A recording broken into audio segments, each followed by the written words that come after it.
I've got 15 boxes on stage with numbers. And because it's an audience with Pieter-Dirk EISH, my audience is the most important thing for me. Look, the only reason I'm on stage is because I was once in the audience. Yes. And I fell in love with what I saw on stage. And so I said to the audience, you choose a number, you create the show, you tell me which number you want, and I have to do the character, the sketch, the story in the box. Now, I mean, I've got a whole array of chorus line people there. In fact, you can see the picture there. Look at that. There I am, surrounded by everybody I do in the show. Bambi Kellerman, Evita Bezuidenhout, P.V. Botha, Desmond Tutu, Angela Merkel, a Bergie daar so met sy Big Issue magazine, Noel Fine, Mother Teresa, Puk Botha, and there's a very mysterious lady, all in black, who might be the next wife of President Zuma. We don't know. From Saudi Arabia, then he'll get free oil and petrol for Nkandla. But the wonderful thing is the audience chooses the numbers and I create the show there. So every night it's a different experience. Every night it's a different show.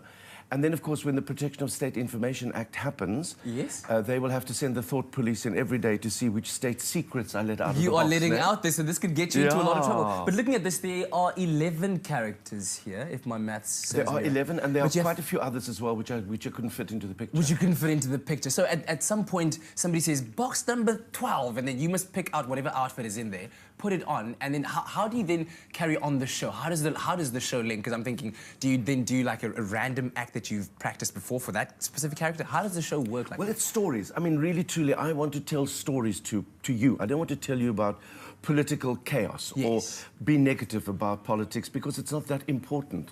You know, we are more important than the politicians that make us frightened. So I always think if we laugh at our fear, and they are very...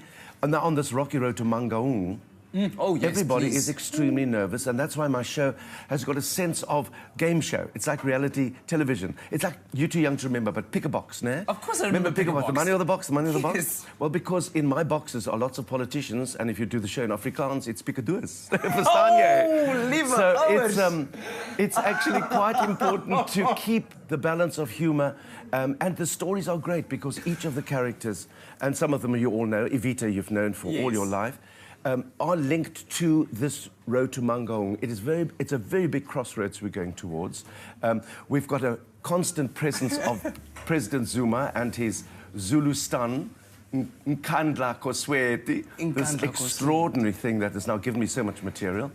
So, I mean, I really look forward to it. And then the audience is there, and I mean, it's very much interactive. I talked to the audience last night. I had 7 schools. Yeah. I invited them all to the opening night, gave them each 20 tickets. And they were the young generation, and I said to them, you know, keep your cell phones on and Google. If you don't know what's going on, exactly, Google, just to keep up with the show. And so it was lovely conversation having with them as well. So it is unique, ja. Jy's my ongelooflike brave man en dit waardeer ek want jy maak baie mense se oë en gedagtes oop oor die wêreld waarin ons lewe. Baie dankie daarvoor. Ek hoop so, dankie man. But a bit about Movember, I was asking you just now, when last did you grow a beard or a mo or something? I watched this man lose his beard, my heart broke. I mean, he is so brave. You know, the last beard I had was in August. I was in Italy for 2 weeks, 3 weeks on holiday. Yeah. And I came back, and the reason I grew a beard is that in the morning I wake up and I say, oh, I don't have to do Evita today, because she hasn't got a beard. Yes, of course. I love my beard. It's spierwit now, hoor. Is it? Yeah. And I looked a bit like a begrafenisondernemer from Brakpan, you know. Sorry, al die mense van Brakpan. Nee, maar luister, it's a baie nice plek in Benoni ook. I love my beard, but my work doesn't allow me because I mean, look at that lot of character. Exactly. The only one who's got a moustache is Puk Botha, and I painted it on with black pencil. Ag, my skat, het jy nou wakker geword? Kyk hier so die olief ding. Ag, lekker. Pieter, dit is altyd 'n groot plesier om jou hier te hê by ons. And I can't wait to see your show. I'm definitely going to make an effort to go and see it at the Baxter, 29th to the 17th. 17th of November. And there's a matinee, there's an early show on 3 o'clock on the 14th, Wednesday. Okay. For all of them, people my age who don't go out after 5 at night. That's the thing. Baie dankie. Lekker om hier te hê. Thank you.